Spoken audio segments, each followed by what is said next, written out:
Okay students, last round में हम लोगों ने पिछले लेक्चर में आपके जो मैग्नेटिक इफेक्ट्स ऑफ करंट हम डिस्कस कर रहे थे। इसमें हमने आपके लिए बायो सेवर्ट्स लॉ और स्टेड एक्सपेरिमेंट ये सारी चीज़ें हम लोगों ने पढ़ ली हैं। Vector format of bio Savart's law ये भी हमने पढ़ लिया है। और सबसे खास बात, इस बेसिस पर हमने 1 एम्पियर करंट या unit of current on the basis of magnetic effect ये भी हमने डिफाइन कर दी थी। जो आपने बायो सेवर्ट्स लॉ पढ़ा हुआ है, इस बायो सेवर्ट्स लॉ को मैं इन शॉर्ट एक बार फिर याद दिलाता हूँ।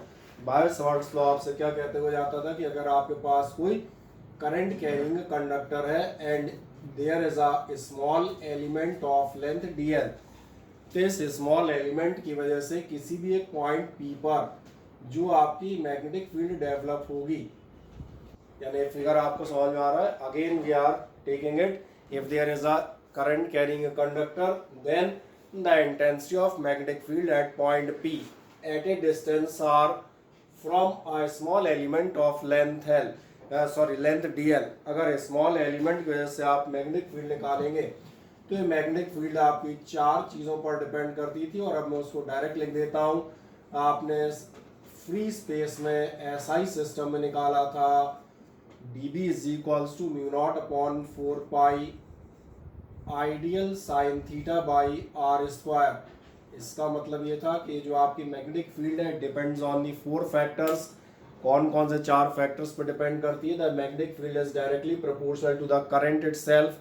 जितनी ज़्यादा करंट उतनी ज़्यादा magnetic field. The length of the conductor, the sine of the angle formed between the direction of current and the straight line, इन दोनों के एंगल थीटा पर डिपेंड करता है। And finally it is inversely proportional to the square of distance between the point and the element। तो ये चार simple से फैक्टर थे। बाकी ये आपको याद है, ये आपका प्रोपोर्शनलिटी कांस्टेंट था, इसके लिए भी हमने बताया था depends on the system of measurement and nature of medium. और नेचर ऑफ मीडियम इसीलिए ड्यू आपका कहलाता है absolute magnetic permeability of the medium.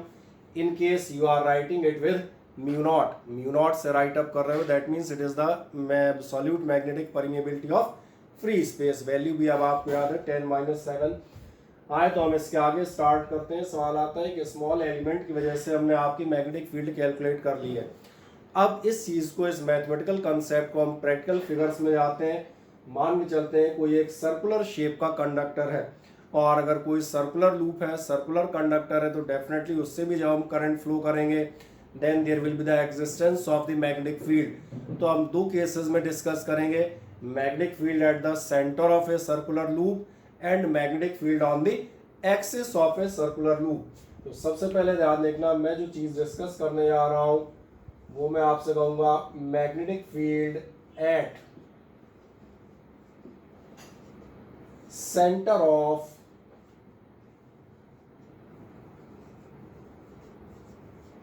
Circular loop. छोटे डेरिवेशन से हम लोग आज के टॉपिक की स्टार्टिंग करते हैं। काफी इंपॉर्टेंट डेरिवेशन माना जाता है in various board examinations. It was asked again and again, कईयों बार आपका ये पूछा गया हुआ टॉपिक है। कहाँ से हम मान चलते हैं, मैं सपोज करता हूँ let I have a circular current loop. कोई एक सर्कुलर लूप है,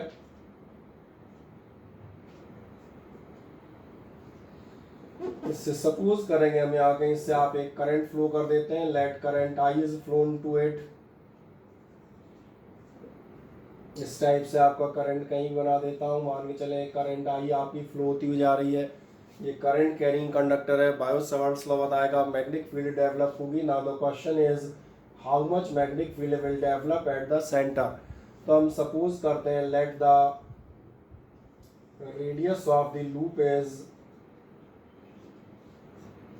कैपिटल आर, और यहाँ पर मैं सपोज करता हूँ आपका कोई एक स्मॉल एलिमेंट है dl। इस dl से स्मॉल एलिमेंट्स की वजह से कहीं ना कहीं यहाँ पर एक मैग्नेटिक फील्ड डेवलप होगी।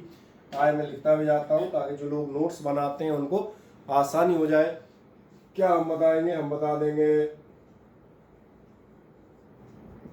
Current I is flown through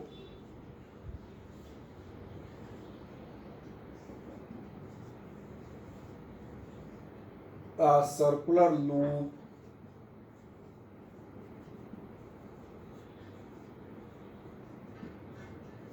having radius r. ये मैंने ऐसा क्यों लिख दिया, मैंने कहा बहुत सारे लोग वीडियो देख के नोट्स भी बनाना चाहते हैं तो उनके लिए हेल्पिंग लैंग्वेज हो जाती है, सपोर्टिंग लैंग्वेज। अगर आपका जो है लूप जो है रेडियस आर का है और आप इससे करंट आई फ्लो कर रहे हैं, देन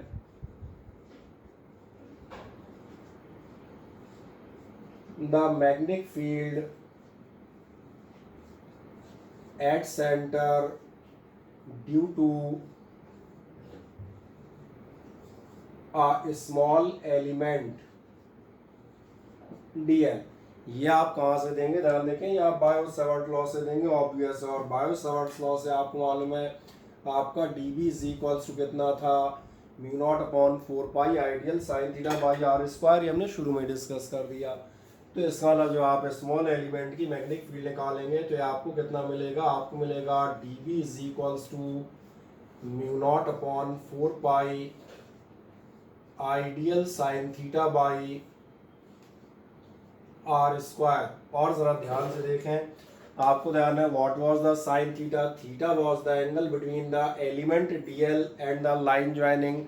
आए जरा ध्यान देखें, यहाँ पर डीएल आपको दिख रहा होगा, ये टेंजेंशियल हो जाएगा एलिमेंट, और R is the radius, circumference और radius tangent to the any point. और जो मैंने कहा रेडियस के बीच में आपका एंगल कितना होगा, तो आपको अंदाज है डिस्टेंस और डीएल एलिमेंट के बीच का एंगल कितना निकल के आएगा, या आपका एंगल निकल के आएगा एग्जैक्ट 90 डिग्री। चले मैं यहाँ दिखा देता हूँ, ये समझ में आता है।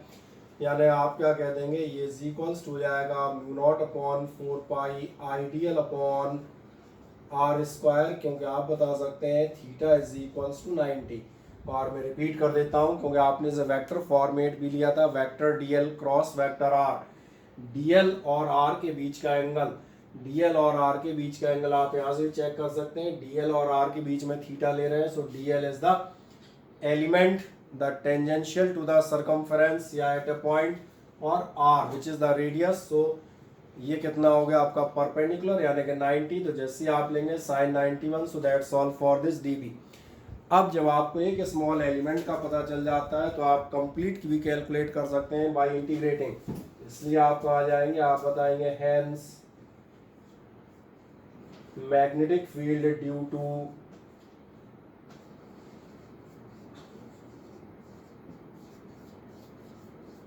Complete loop. इस पूरे लूप की वजह से आपकी मैग्नेटिक फील्ड कितनी हो जाएगी, तो पूरे लूप की वजह से जो आप मैग्नेटिक फील्ड निकालेंगे, so this will be B is equals to integration. और इंटीग्रेशन हम कैसा लिखते हैं, closed integration along the boundary of this curve. Then बाकी सब आपका वही है, that means mu not upon 4 pi I dl upon are square. जब आप इतना लेते हैं तो आपका ये भी ध्यान जाएगा, mu not upon 4 pi I upon are square, these are constant. तो आपको कितना मिलेगा, mu not upon 4 pi I upon are square. Now the close integral curved integral on the boundary of curve, integral DL.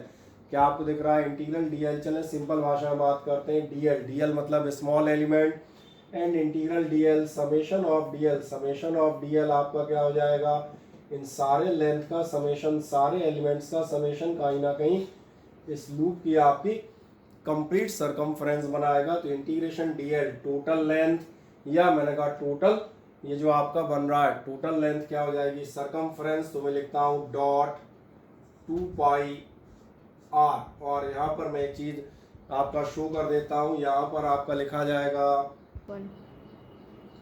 ये आपका जो का is equals to 2 pi r, चले ऐसा लिख देता हूँ, इज इक्वल्स टू सरकमफेरेंस। ये आपका क्या हो जाएगा, सरकमफेरेंस ऑफ द लूप। छोटी सी एक एरर है, वो ध्यान दीजिएगा। डिस्टेंस हमने जो डिस्टेंस है यहाँ पर कितना मान रखा है, कैपिटल आर मान रखा है, तो इसको मैं कैपिटल आर में कन्वर्ट कर देता हूँ, ठीक है ना। इसको हल्का सा मॉडिफाई कर लीजिएगा, इसको अपन कह देते हैं misprint in simple language. Distance हमारा कितना था, कैपिटल आर से हमने डिनोट किया था, तो दैट्स ऑल इट। आ जाए कितना हो जाएगा आपका, बी इज इक्वल्स टू आप ले लेंगे, ये हो जाएगा mu not upon 4 pi I D L, और साथ में आपके होंगे dl के लिए जो आपने 2 पाई r लिया हुआ है ये समझ में आता है। r से r आपका कैंसिल हो जाएगा, यानी आप कह सकते हैं i अपॉन r, और साथ में कौन बचेंगे डॉट 2 पाई। तो कई बार आप देखेंगे अलग अलग उसमें दो तरह से आप इसको लिख सकते हैं। Either you can write it as mu not upon 4 pi 2 pi I upon r. ये कब लिया जाता है, ध्यान देखना, जब हम ये सोचते हैं कि हम इसकी वैल्यू हमारे पास मौजूद है। It is treated as a well known constant 10 raise to power -7। अगर आप ऐसा लेके चलना चाहते हैं कि हमारे पास इसकी वैल्यू मालूम है तो मैं इसको 2 पाई आई अपॉन आर के टर्म्स में लिख दें तो भी आप लिख सकते हैं। कई बुक्स ऐसा पैटर्न मिलेंगी। और अगर आप इसको कैंसिल करना चाहते हैं तो भी कोई दिक्कत नहीं है, कैंसिलेशन के बाद आपको समझ में आएगा ये काय में कन्वर्ट हो जाएगा। आप लिख सकते हैं और b is equals to mu naught 2 pi cancel हो जाएंगे बाई 2 और साथ में आई अपॉन आर। दोनों फॉर्म्स आप कोई भी ले सकते हैं। अब एक छोटी सी चीज़ और बताते हैं। जनरली अगर हम इस लूप के बजाय कोई क्वाइल ले लें, in case you are using a circular coil and having n turns, what am I saying, अगर एक सर्कुलर क्वाइल है तो उसमें तमाम सारे लूप होंगे, लूप दर लूप दर लूप, और हमने कितने मान लिए n लूप्स है, तो उसको भी यहाँ दिखा देते हैं। वो आपको दिखा देते हैं in case of circular coil. और सर्कुलर क्वाइल की खासियत क्या मानेंगे, कितने टर्न्स हमने रखे हैं, n टर्न्स। अगर आप n टर्न की कोई सर्कुलर क्वाइल ले लेते हैं तो सिंपल सी एक चीज़ अंदाज है, जब आप सिंगल लूप लिए हैं तो ये आपकी इंटेंसिटी है, 2 लूप लेंगे तो intensity double, triple, 4 times and so on. So in case of the n turns जो आपकी मैग्नेटिक फील्ड आएगी वो आप ले सकते हैं b is equals to mu not upon 2 और साथ में एन आई अपॉन ये आपका हो जाएगा r। ठीक है, अब लास्ट का एक बार हम रिपीट कर देते हैं। क्या हम कैलकुलेट कर रहे हैं, ध्यान देखें। We are calculating the magnetic field at the centre of a circular loop. Why? Because according to Biot Savart's law each and every current carrying conductor develops a magnetic field. तो अगर हर current carrying conductor magnetic field develop करता है, so today's our topic is the magnetic field at the center of a circular loop. So what have we have imagined? We have considered that current I is flown through a circular loop having radius r. That is the circular loop and you are flowing a current I through it. या आप current I flow कर रहे हैं in a circular loop having radius r. Then the magnetic field at the center due to a small element dl. हम suppose करेंगे इस loop का कोई small element है dl, इसकी वजह से जो आपकी मैग्नेटिक फील्ड आएगी that is given by Biot Savart's law, that is dB is equals to mu not upon 4 pi ideal sine theta upon r। r was the distance to point and element. तो point और element का distance हमारे लिए हमने कितना लिया हुआ है, कैपिटल R, क्योंकि हम कहाँ निकालना चाह रहे हैं, we are calculating it at the centre. आ जाए तो ये हो गया I dl sine theta by r square, और आगे बढ़े mu not upon 4 pi ideal by r square, because I have considered theta is equals to 90 degree. और थीटा 90 हमने क्यों लिया है, क्योंकि it is the radius and dl the length of the element is tangential to the curve. So tangent and radius both are perpendicular to each other, so theta is 90। जब theta 90 के आगे हम आते हैं तो लास्ट आप जाएंगे hence magnetic field due to the complete loop. How can you calculate due to the complete loop? You have calculated it in case of a small element, so for the complete loop it is to be integrated.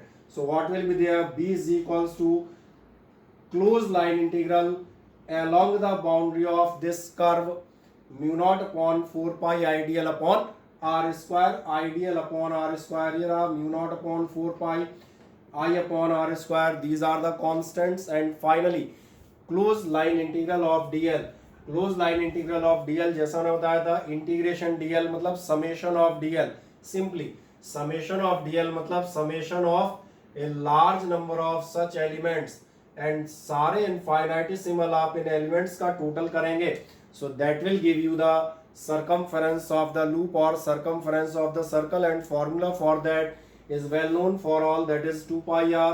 So that's the final step. Instead of the integration dl we have substituted 2 pi r. So the last step, B is equals to mu naught upon 4 pi, r will get cancelled, so 2 pi I upon r, that is first format, most common format. ये आप कब use करते हैं, जब आपको ऐसा लगता है mu naught upon 4 pi 10 minus 7, it is a standard value, so I can write it as a fixed constant in front of the derivation. तो ये एज ए कांस्टेंट रख लिया, बाकी कैलकुलेटेड वैल्यू है.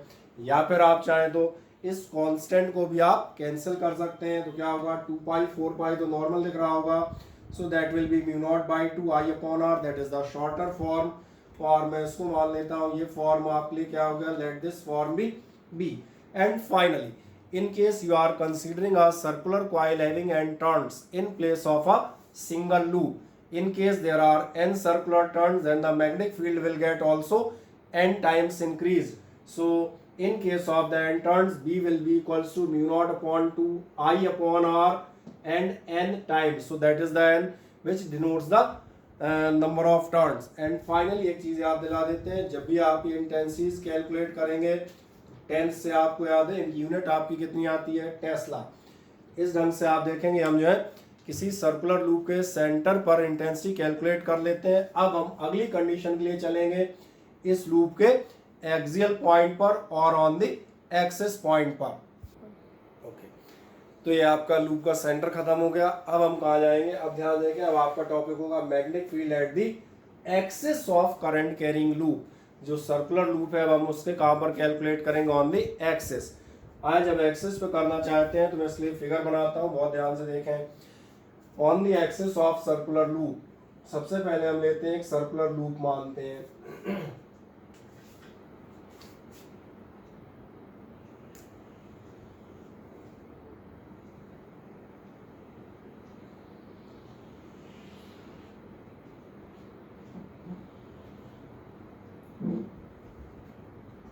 और थोड़ा डार्क कर देता हूँ, आपको बिल्कुल साफ साफ नजर आए. ठीक है,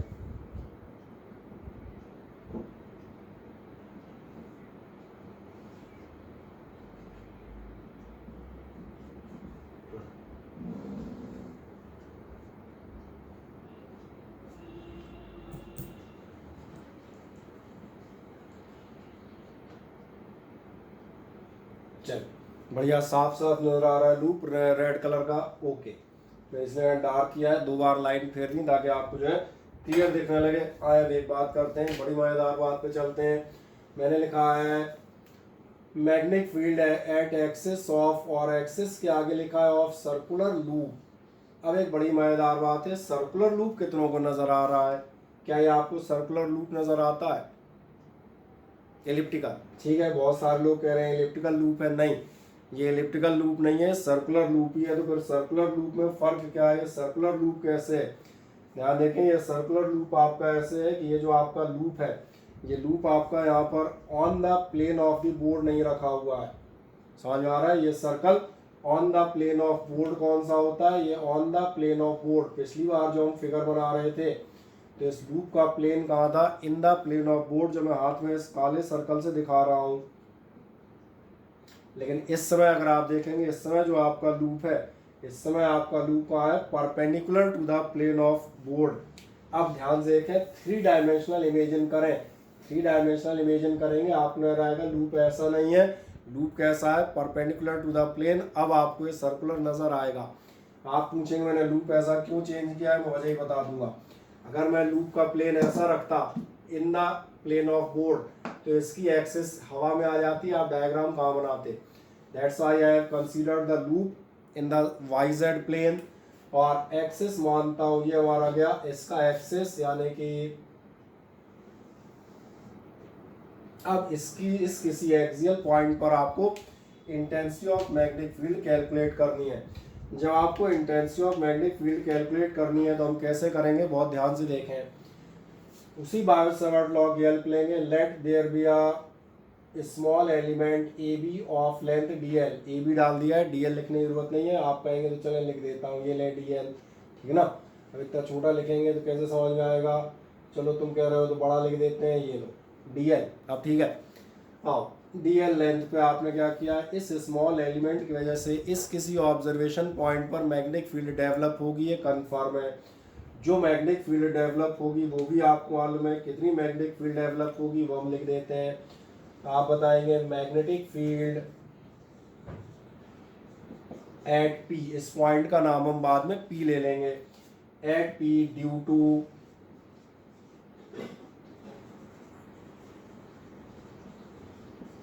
स्मॉल एलिमेंट ए बी, इस स्मॉल एलिमेंट ए बी की वजह से हमारी मैग्नेटिक फील्ड कितनी आएगी, तो जो मैग्नेटिक फील्ड आएगी वो आएगी d B is equals to mu not upon 4 pi ideal sine theta by r square. आपको फिर याद आएगा एल और आर के बीच का एंगल क्या ध्यान जा रहा है, एल आपका ऐसे में परपेंडिकुलर टू द बोर्ड, जबकि आपका आर मतलब the distance between the element and the observation point, ये आपका एलिमेंट और ऑब्जर्वेशन पॉइंट के बीच का जो डिस्टेंस है ये हम कितना लेते हो जाते हैं बायो सावर्ट्स लॉ में, आर। क्या आपको समझ आ रहा है, this A B is like this perpendicular to the board and r is lying in the board, that's why theta is equals to आपका फिर कितना आएगा 90, और अगर ये 90 आता है तो mu not upon 4 pi ideal by r square. Reason आपको पहले भी हम बता चुके हैं, थीटा इन केस क्या होता है 90, ये हमने पहली वैल्यू कैलकुलेट कर ली। आपका डी बी इस पॉइंट पर कहीं डेवलप होगा एट दिस पॉइंट, जब ये वैल्यू डेवलप होगी उसके बाद हम आगे जाते हैं।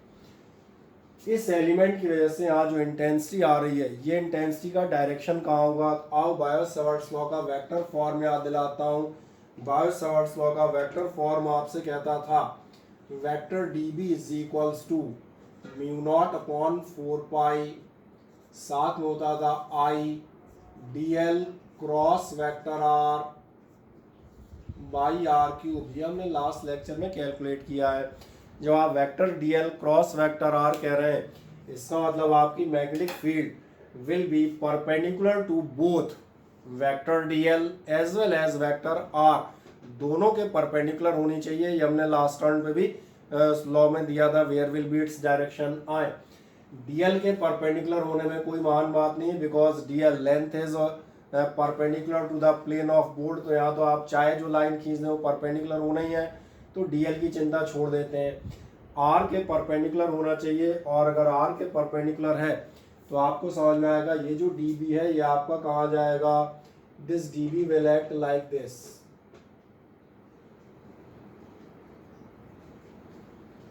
और आप चेक कर सकते हैं, ये मैंने आर से एंगल कितना लिया हुआ है, एग्जैक्ट 90 डिग्री। आपके आर से 90 डिग्री पर कौन काम करेगा, डीबी काम करेगा।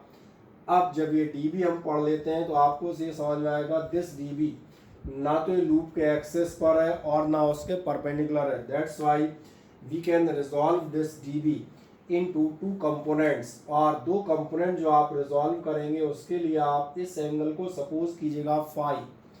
जब आप इसको फाई सपोज करेंगे तो मैंने कहा मैं दो डायरेक्शंस में आपके कंपोनेंट करूंगा, एक along the direction of axis और एक मैं करूंगा perpendicular to the direction of axis. और बड़े कर देता हूं आपको वीडियो में साफ नजर आए। एक कंपोनेंट मुझे करना है along द एक्सिस, दूसरा कंपोनेंट करना है परपेंडिकुलर टू एक्सिस। जरा ध्यान देखें, this angle is phi, that's why it will be 90 minus phi. ये जो बीच वाला है आपका ये कितना हो जाएगा, जिस पर मैंने पॉइंट रख दिया 90 माइनस फाई, इन दोनों का टोटल आपका 90 है, इसलिए ये एंगल भी जरा सी ज्योमेट्री लगाएंगे कितना निकल के आएगा phi.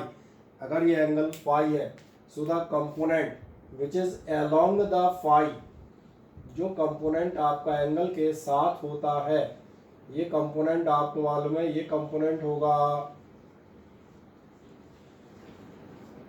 dB cos phi. Similarly the perpendicular component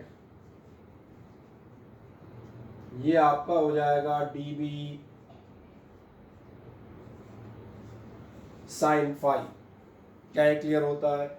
अब एक बहुत अच्छी बात है, यहाँ पर हम सपोज करेंगे loop is a symmetric object, इसका मतलब जैसा एलिमेंट ए बी होगा ऑन द टॉप और on the Y axis, similarly एक element A dash B dash will be exactly opposite to it. ये पॉजिटिव वाई एक्सिस पर है तो इसका एक सिमेट्रिक अपोजिट एलिमेंट हम तलाश सकते हैं। और सिमेट्रिक अपोजिट एलिमेंट कहाँ होगा, तो ये मैंने मान लिया वो हो जाएगा ए डैश बी डैश। आप चेक कर सकते हैं दोनों बिल्कुल वर्टिकली अपोजिट है, ये भी कंफर्म है। जब दोनों वर्टिकली अपोजिट हैं, जितनी करंट आप देखेंगे, जो करंट आई इससे फ्लो होगी वही करंट आई इससे भी फ्लो होता हुआ जाएगा। जो डिस्टेंस इसका है वही डिस्टेंस इसका भी होगा। और इसलिए आप देखेंगे एक सिमिलर मैग्नेटिक फील्ड, जैसी मैग्नेटिक फील्ड इसकी डेवलप हो रही थी, ऐसा ही एक मैग्नेटिक फील्ड इसके लिए भी डेवलप होगा। और वो भी आप देखेंगे इसके परपेंडिकुलर कहीं ना कहीं यहाँ कहीं आ जाएगा। चलें इसको मैं थोड़ा उधर लिख दूंगा ताकि आपको कोई डाउट नहीं हो। ये मैग्नेटिक फील्ड आएगी, इसके भी हम दो कंपोनेंट कर सकते हैं। कौन कौन से दो कंपोनेंट करेंगे, चलो ब्लू से बनाऊं, आपको ये डीबी साफ देखे कलर से आपको जल्दी शायद आसानी पहचानने में आएंगे। ये मैंने बनाया, ये another DB due to the lower element. इसके भी आप दो कंपोनेंट लेंगे सेम। ये कंपोनेंट आपके लिए होगा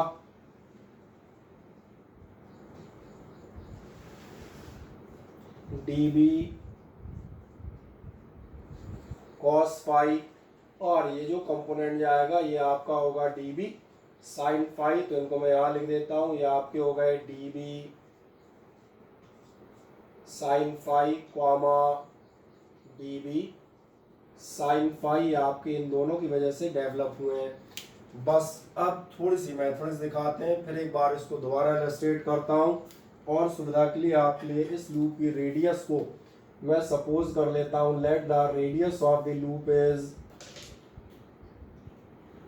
are and the distance of point is X. X axis पे माना है तो हमें डिस्टेंस कितना सपोज कर लेंगे, ये आपका डिस्टेंस है आपने लिए एक्स।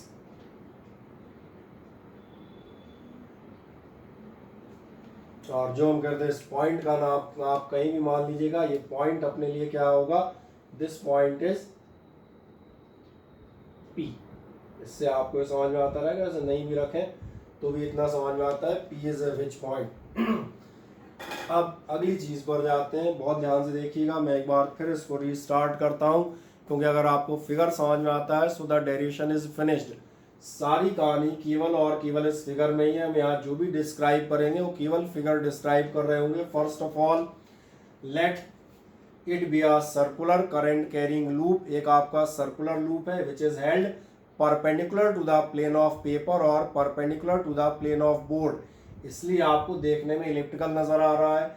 ये इसकी एक्सिस है, एक्सिस पर हम पॉइंट P देखते हैं। पॉइंट P आपका सेंटर से डिस्टेंस है x। इस पॉइंट पर हमें intensity of magnetic field calculate करनी है। अगर आपको intensity of magnetic field calculate करनी है then you have to go for the help of the Biot Savart's law. And what does the Biot Savart's law states? Biot Savart law is applicable for a small element of the conducting wire. So here we have selected a small element AB having the length dl.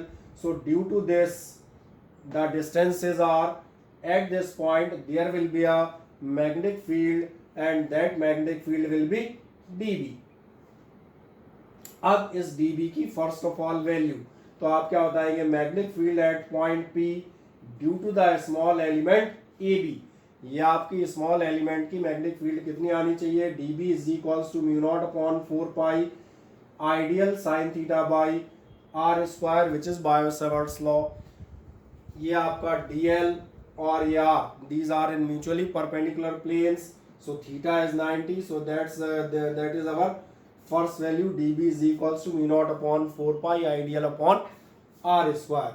Now watch the figure carefully. According to the vector form of the Biot-Savart's law, vector dB is equals to mu naught upon 4 pi I upon r cube. Vector dl cross vector r, that means the direction of vector dB, the magnetic field, will be perpendicular to both the dl as well as the r. अब आप यहाँ देखें DL के perpendicular तो होना ही है, because it is perpendicular to the whole board. ये पूरे बोर्ड के परपेंडिकुलर है, तो हर लाइन बोर्ड की इसके परपेंडिकुलर तो आनी ही है।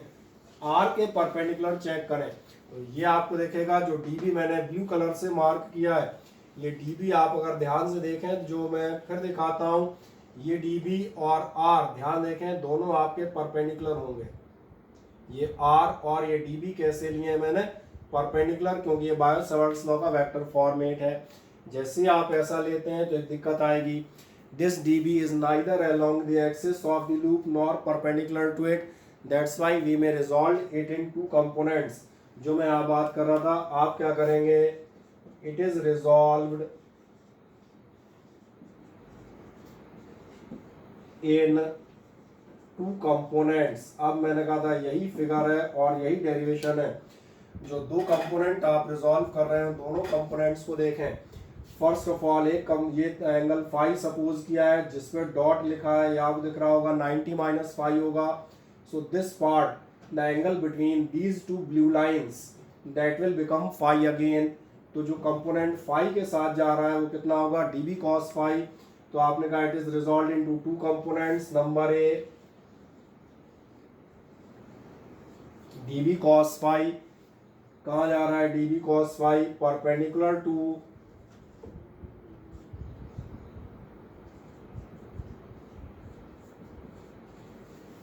Axis of loop, and number second dB sin phi, ये along the axis of loop,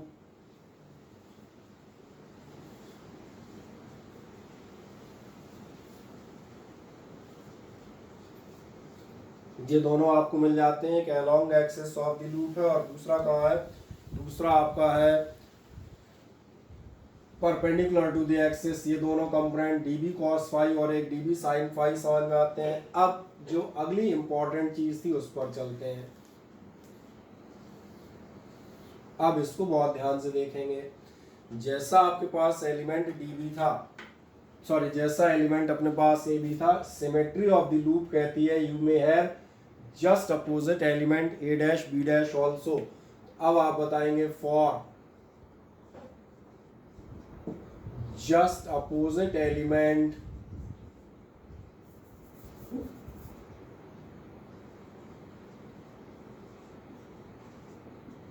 a dash b dash। अब इस एलिमेंट के लिए दोबारा देखें, सेम डिस्टेंस है, वही डिस्टेंस होगा, वही करंट होगी, यानी इसका भी इंटेंसिटी आपका सेम आएगा dB।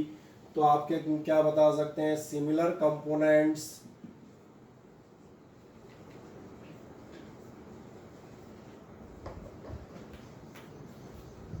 dB and dB cos phi can be obtained। आप इसके लिए भी वही same component dB sin phi और dB cos phi ऑब्टेन कर सकते हैं। एक dB sin phi नीचे वाले का और एक dB cos phi नीचे वाले का। अब इससे हमारा क्या बेनिफिट होगा, इससे जो हमारा बेनिफिट होगा वो ये ध्यान देखना, आपको क्या मिलेगा, जो आपके dB cos phi और dB cos phi है, इन पर निगाह डालिए।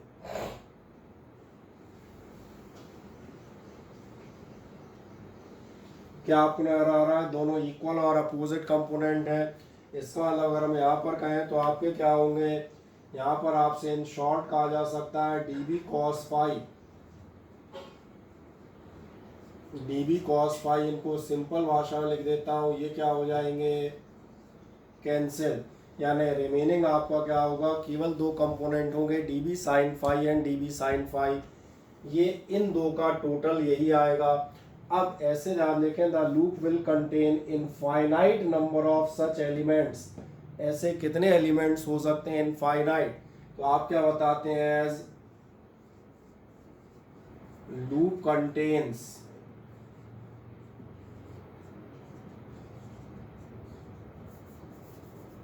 such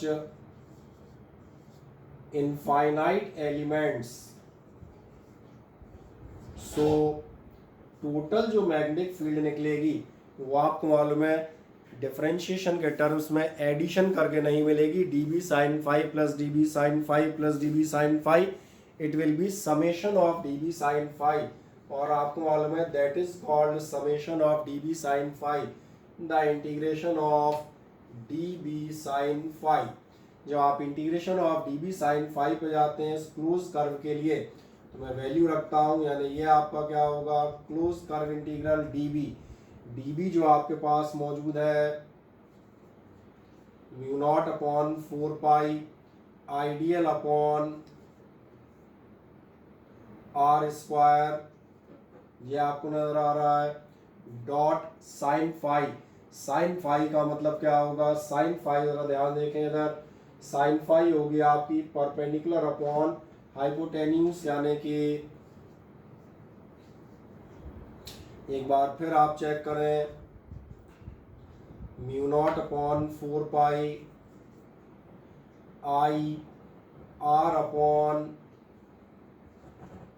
आर क्यूब, और इंटीग्रेशन डीएल, ये आपको पिछले डेरिवेशन का याद आना चाहिए। क्या याद आना चाहिए, ये बराबर होगा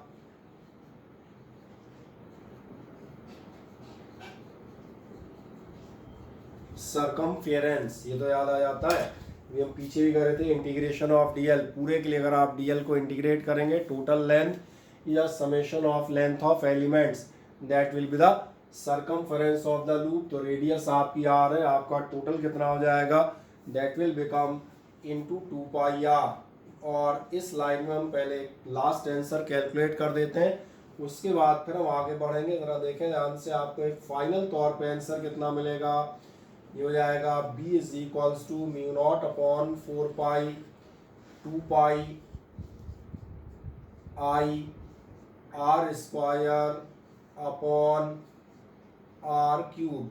मैं इस प्रोसेस को एक बार फिर से आपको जस्टिफाई करता हूँ, देन हम आगे बढ़ेंगे। एक मिनट इधर देखें, क्या मैंने कहा था, दोनों कंपोनेंट्स आपने D B cos phi D B sine phi जैसे ही करेंगे, D B cos phi and D B cos phi these are equal and opposite, ये कैंसिल हो जाएंगे। लूप में केवल हजारों हजार ऐसे एलिमेंट्स होंगे।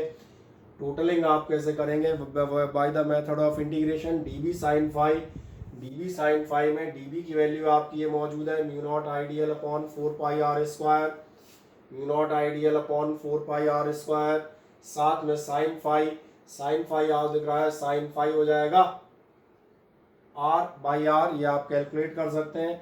जस्ट एक स्टेप और चलना है, ये कॉमन ले लें, mu not upon 4 pi I upon R cube. Integration DL जो मैंने पीछे ही कहा था, किसी भी लूप में इंटीग्रल डीएल, ये उसकी टोटल समेशन ऑफ एलिमेंट्स का लेंथ, या सिंपली कहा जा सकता है circumference, so that will become 2 pi are.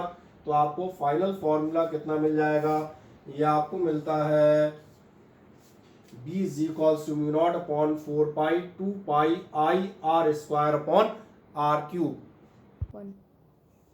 Okay, अब जो आपको इतना समझ में आता है, कुछ और फैक्ट्स यहाँ डिस्कस करते हैं। लास्ट का जो हमने डेरिवेशन कैलकुलेट किया था, फाइनल फॉर्मूला वो भी मैंने लिखा रहने दिया है, उसको मैंने रब नहीं किया कि आपको ध्यान रहे हमने क्या कैलकुलेट किया था। तो ये फाइनल इंटेंसिटी हमने कैलकुलेट की थी, इसके आगे मैं कुछ एस्पेक्ट्स और डिस्कस कर देता हूँ। जो एस्पेक्ट डिस्कस कर देता हूँ वो आपके क्या थे, उनको आप जरा ध्यान से देखें।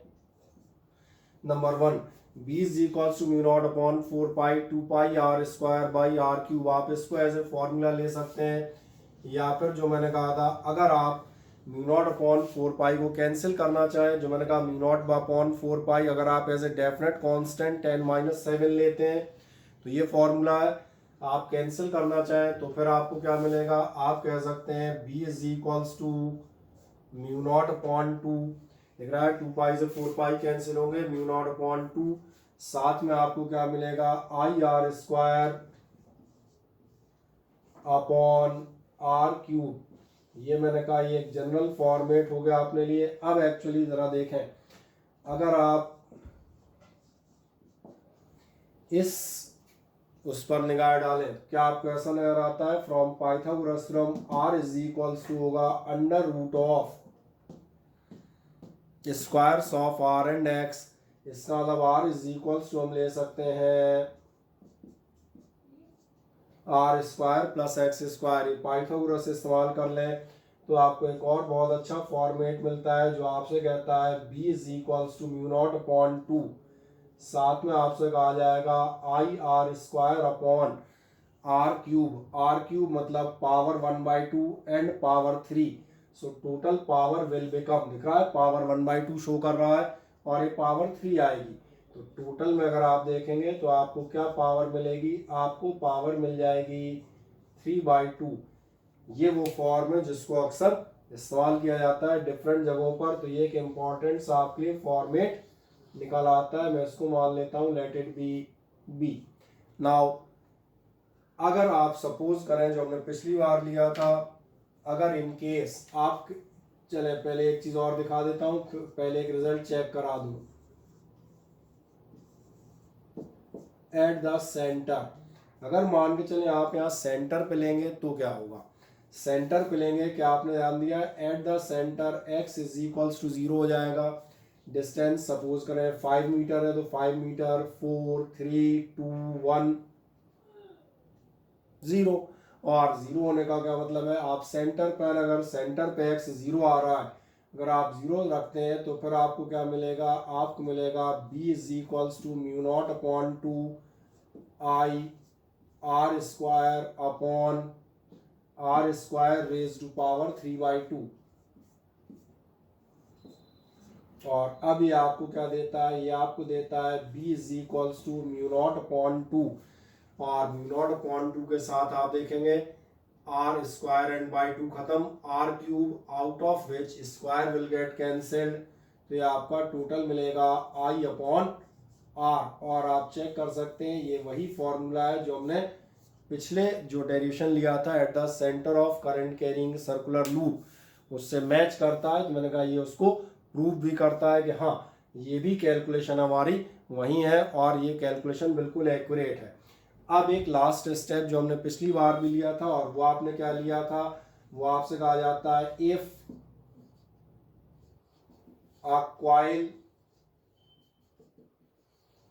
Having n turns is considered, अगर आप कोई ऐसी कॉइल कंसीडर करते हैं जिसमें आपके कितने टर्न्स हैं, n टर्न्स हैं, तो फिर क्या होगा,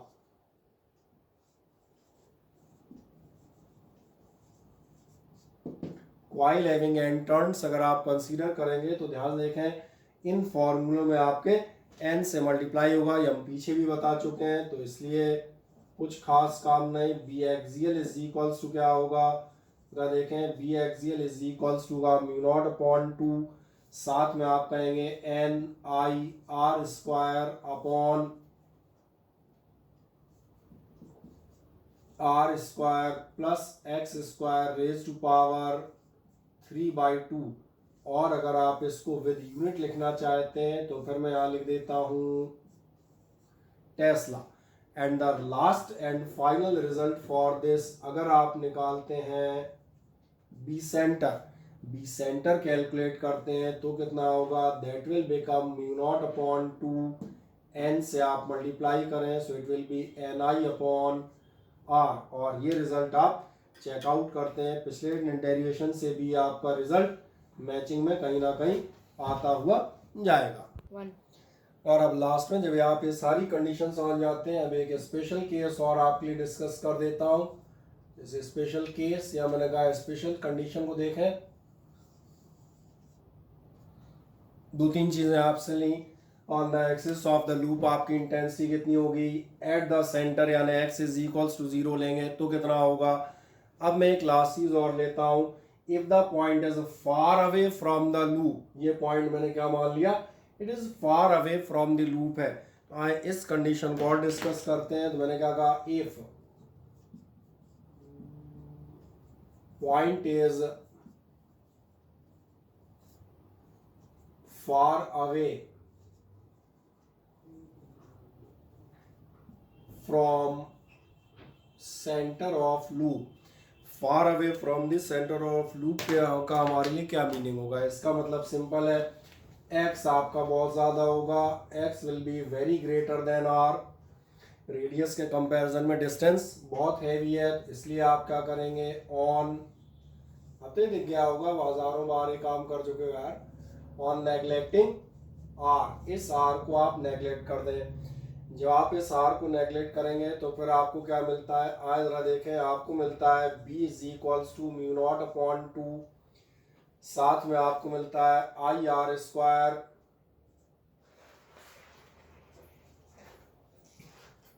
upon are square plus x square raise to power 3/2। इसमें से आपने आर नेग्लेक्ट कर रखा है, यानी ये क्या मिलेगा, X square raise to power 3/2।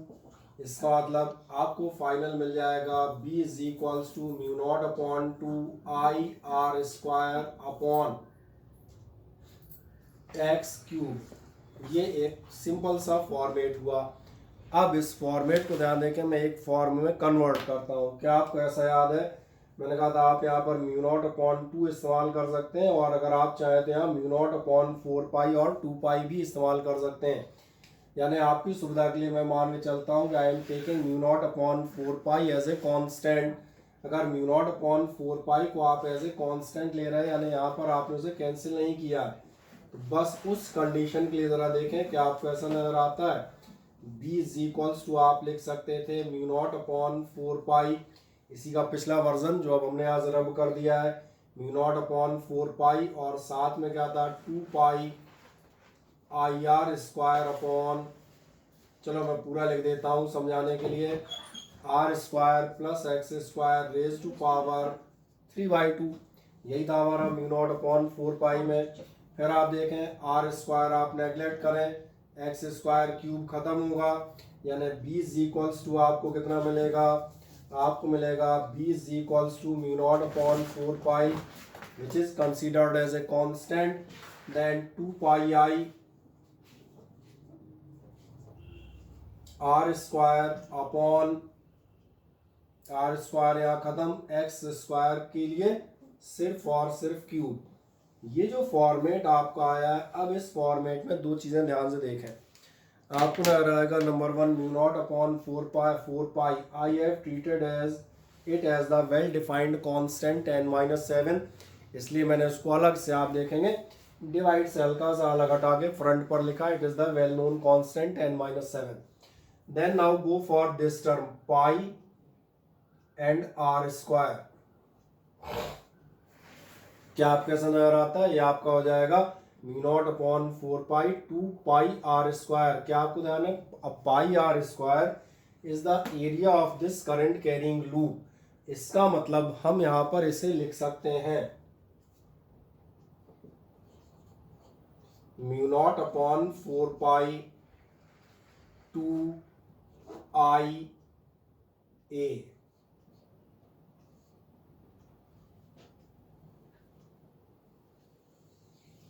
एक और बेहतर फॉर्मेट होता है। अब इस फॉर्मेट के बाद लास्ट दिखाता हूं, उसको बहुत ध्यान देखिएगा, जिसके लिए हमने ये पूरा का पूरा आपका सेकंड कंडीशन यहाँ तक सॉल्व की थी। मैंने कहा था या तो आप ऐसे निकाल सकते हैं, लेकिन इस फॉर्मेट में अगर आप जाएंगे so will get better results. Mu naught upon 4 pi 2 I A upon X cube, ये आई और ए यानी एरिया के फॉर्मेट में हो गया, किसी क्वेश्चन में आता है। और जो असली चीज़ है अब उसके बाद बताते हैं, आप यहाँ पर कहते हैं और इसके बाद मैं आपसे कहता हूँ और b is equals to mu not upon 4 pi, cut तो नहीं रहे, b is equals to mu not upon 4 pi 2 I a. इसको मैं लिखता हूँ 2m अपॉन एक्स क्यूब। आप पूछेंगे व्हाट इज दिस m, तो यहाँ आपको बताते हैं m is equals to I into A. ये आपके लिए खास नाम से आना जाता है, ये कहलाता है magnetic moment of current carrying loop, या सिंपली अभी लूप लिख दिया, करंट कैरिंग तो आपको मालूम ही है। ये आपका काय की तरह काम कर रहा है, magnetic moment of the loop की तरह काम कर रहा है। अब आप पूछेंगे magnetic moment of the loop मैंने इसको क्यों कहा है, इसके पीछे भी मैं आपको कारण समझाता हूँ, बहुत ध्यान से देखें। हम लोगों ने इलेक्ट्रोस्टैटिक्स पढ़ी हुई है, इलेक्ट्रोस्टैटिक्स में आपने इलेक्ट्रिक डाइपोल पढ़ा हुआ था। इलेक्ट्रिक डाइपोल का कंसेप्ट आपसे ये कहता था कि वो एक इलेक्ट्रिक फील्ड डेवलप करता है, और जब इलेक्ट्रिक फील्ड डेवलप करेगा तो कहीं ना कहीं ऑन एक्सिस और इक्वेटोरियल पोजीशंस में हम उसकी इलेक्ट्रिक फील्ड कैलकुलेट करते थे। जैसे आप देखें किसी इलेक्ट्रिक डाइपोल की मैं आपकी इलेक्ट्रिक फील्ड लिखता हूँ on axis, axial electric field आपकी आती थी 1/4 pi epsilon not which is a constant, और साथ में आता था 2p/r³, जहां r होता था distance on the axis. Now compare this formula with this, electric field on the axis, magnetic field on the axis, 1/4 pi epsilon not mu not upon 4 pi electrical और magnetic constants 2, then 2 distance cube, then it is distance cube. तो ये जो आपकी quantity है ये कैसा काम कर रही है, like the electrical dipole moment, electrical dipole moment की तरह काम करने की वजह से ही इसे हम क्या कहते हैं, magnetic moment of the current carrying loop. और इससे ये भी समझ में आता है कि आपका कोई करंट कैरिंग लूप जैसे इलेक्ट्रिकल डाइपोल होता था उसी टाइप से ये मैग्नेटिक डाइपोल की तरह काम करता है।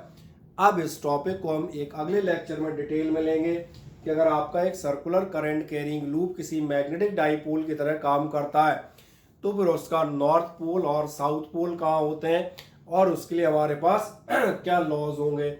इसमें जो लास्ट चीज हम लेंगे वो आपने कंप्लीट मैग्नेटिक फील्ड निकाल दी है हर तरह से on the axis, eight the centre, at a far away point. Now the last question, what is the direction of this magnetic field.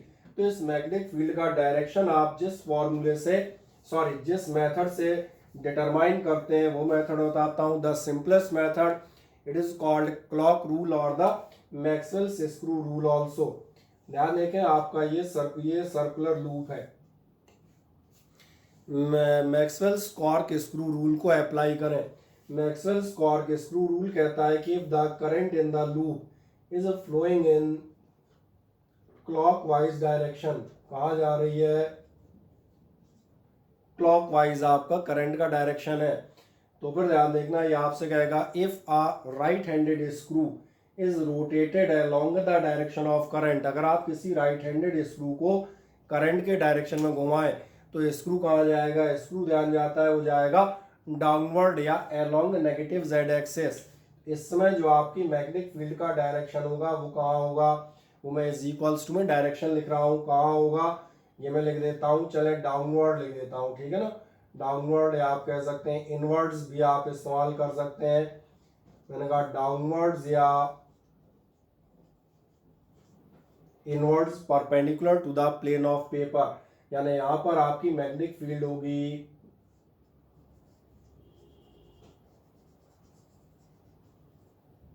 कहीं ना कहीं अंदर की तरफ perpendicular to the plane of loop.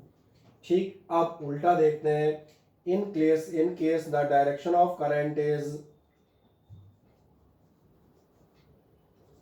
ये आपके डायरेक्शन ऑफ करंट कैसा है ये आपका एंटी क्लॉकवाइज। अगर direction of current anticlockwise है तो फिर Maxwell's right handed screw rule याद करें, if a right handed screw is rotated in anticlockwise direction, तो फिर स्क्रू के आपका डायरेक्शन ऑफ प्रोपगेशन कहाँ होगा, स्क्रू का आपका डिस्प्लेसमेंट कहाँ होगा, स्क्रू शिफ्ट करेगा अपवर्ड, और इसलिए जो आपकी मैग्नेटिक फील्ड इस समय होगी वो मैग्नेटिक फील्ड कैसी होगी वो आप देख सकते हैं, वो होगी आउटवर्ड्स। इसका मतलब यहाँ जो मैग्नेटिक फील्ड में बनाऊंगा वो मैग्नेटिक फील्ड आपका डायरेक्शन कैसा बनाया जाएगा, वो लिया जाएगा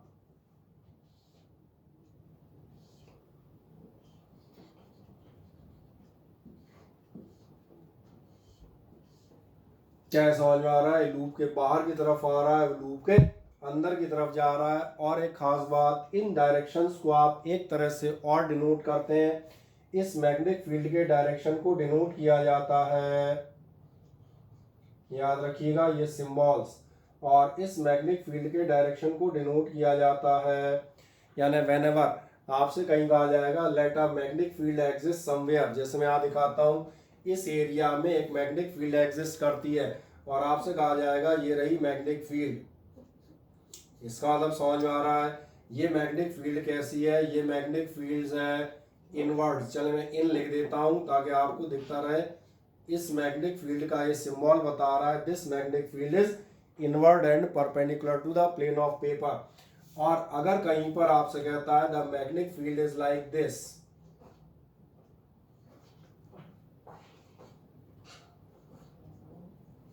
तो फिर इसका डायरेक्शन आपको समझ में आ रहा होगा, इस सिंबल से समझ में आ जाना चाहिए। ये कहाँ होगी, आउटवर्ड्स। यानी इन समरी लास्ट के जो आपके पॉइंट्स हैं एक बार फिर रिपीट कर देता हूँ। जो आपसे मैंने कहा था लूप को हमने कंप्लीट इंटेंसिटी निकाल रखी है। स्पेशल केस ले लेते हैं। For a far away point, किसी बहुत ज़्यादा दूर के पॉइंट पर देखोगे उस कंडीशन में आपके लिए जो है x very greater than r होगा। r को आप नेग्लेक्ट कर दें, r को जो आप नेग्लेक्ट करते हैं तो ये आपका 3/2 कैंसिल होगा। It will B I square by x cube. ये नॉर्मल फॉर्मूला होगा। अब इस नॉर्मल फॉर्मूले से हम एक छोटी सी चीज़ की तरफ और बढ़ते हैं। अगर आपने इसको उस फॉर्मेट में लिया μ0/4 इस फॉर्मेट से हमें एक बहुत अच्छी चीज़ मिलेगी। μ0/4 ये लिया है, 2 से इंटू कर दिया ऊपर नीचे, 4 2 r square plus x square raise to power 3/2। मैंने कहा था ये फॉर्मेट जनरली बुक से हम कब इस्तेमाल करते हैं, जब हम μ0/4 को as a well defined constant treat करेंगे। बंद नहीं करना। जब आप करेंगे 2 r स्क्वायर और साथ में क्या होगा एक्स क्यूब, जब इसको आप ट्रीट करते हैं तो देखें ध्यान से, यहाँ पर जैसे आप x नेग्लेक्ट करेंगे, फिर सॉरी r नेग्लेक्ट करेंगे, क्या होगा एक्स स्क्वायर 2 कैंसिल होंगे, 3 आपका बचेगा, ये आपका एक्स क्यूब हो गया। जब एक्स क्यूब होता है तो फिर μ0/4 2 r square by x cube. अब इसमें देखें ये well defined constant r square जिन पर मैंने रेड गोला लगाया है, ये आपके क्या हो गया I, और ये हो गया area of the circular loop.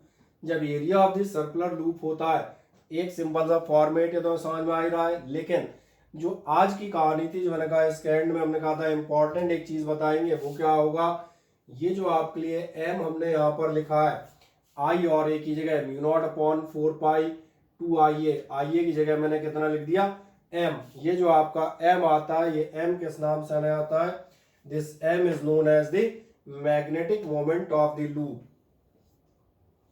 क्या ये बात समझ में आती है?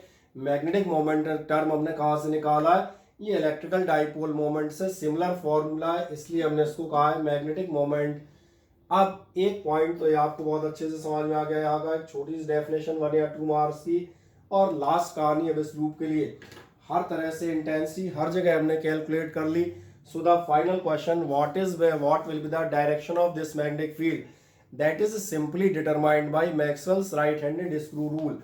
और राइट हैंडेड स्क्रू रूल आपसे क्या कहेगा, अगर आप करंट का डायरेक्शन लेते हैं clockwise, then the direction of propagation या शिफ्टिंग ऑफ स्क्रू कहाँ जाएगा, इनवर्ड्स।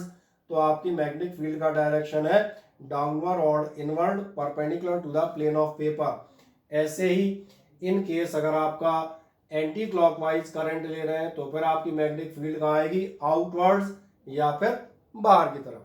और इसका सिंबल आप क्या लेते हैं, क्रॉस। इसका सिंबल लिया जाता है डॉट। जैसे मैंने एक एग्जांपल भी आपको क्लियर कर दिया कि अगर आपको किसी न्यूमेरिकल में दिया है आप magnetic field like this exist here, ये फिगर दिया है, इसका मतलब मैग्नेटिक फील्ड कौन सी है, इनवर्ड्स क्लॉकवाइज वाली।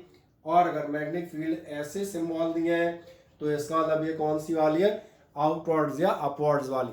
सो आई होप सो अब ये टॉपिक आपको पूरी तरह कवर अप हो जाता है। अब इसके आगे हम इसी टॉपिक को जो आपकी लाइव क्लास लेंगे उसमें एक बार दोबारा डिस्कस करेंगे। जो भी आपके डाउट्स होते हैं उनको आप वहाँ पूछ लेंगे। कोशिश करें आप इनके नोट्स बना लें, इस टॉपिक को पूरे अच्छे से समझ लें, डिराइव करके एक बार देख लें, और अगले टर्न्स पर जो लाइव क्लास आती है उसमें आप अपने क्वेश्चंस मेरे सामने पुट अप कर सकें। ठीक है, चलें, यहाँ तक देखने के लिए धन्यवाद। आगे हम लोग फिर मिलेंगे एक बार।